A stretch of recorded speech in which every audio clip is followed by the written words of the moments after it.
Thank you very much, Presiding Officer. First of all, I'd like to thank the Tories for bringing this debate back to the Chamber again. And in a moment of consensus, I would like to agree with the line in the Tory motion, and I quote, recognises the vital importance of this route to the economic and social well-being of the communities it serves.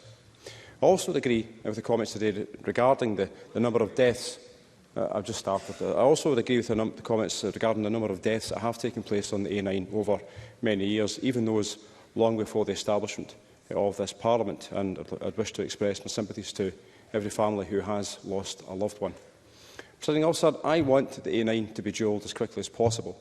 I've long held the view, and indeed it's my long-standing SNP policy, the Transport Minister has made clear her desire to dual the A9 and the determination to actually make this happen. I accept many people are disappointed with the statement recently with regards to the Tomatin to Moy section not progressing at this time. However, as the Minister stated, the high level of cost that came in from only one bidder was considered to be a cost too high at this time.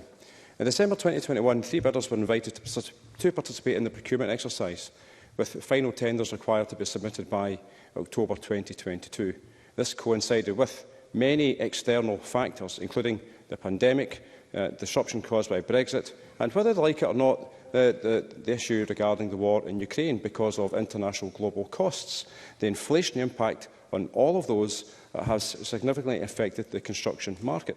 Unfortunately, with only one company providing a submission, it was considered that the £150 million was too high a cost at this time. But then just one moment.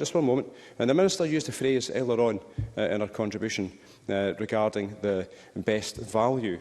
Now, anyone who's ever served on the Audit Committee in this Parliament fully recognises Audit Scotland's best value reports and how important the issue of best value actually is, because it clearly has been an issue in the past when sometimes contracts were awarded and deals were done where it was about the lowest cost. And sometimes the lowest cost doesn't always bring forward the best value for the taxpayer.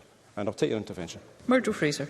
I'm grateful to the member for giving way. I appreciate the list of reasons he's given why the project has not proceeded at this point. But would you not recognise this commitment was first made in 2007 and was then repeated in 2011? Why was the progress not made in those previous years before COVID came along and caused these delays?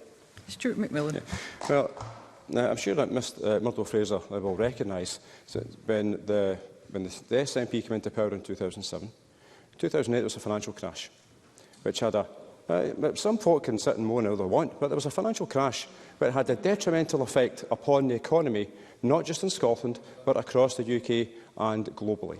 So that's certainly one, and that wasn't something that just ended in 1 year. That took place over many, many years. And let's face it, the fact that the UK government still has a large share in RBS now than NatWest Group, it kind of tells a story in terms of the effects of, it tells the effects of that particular international incident.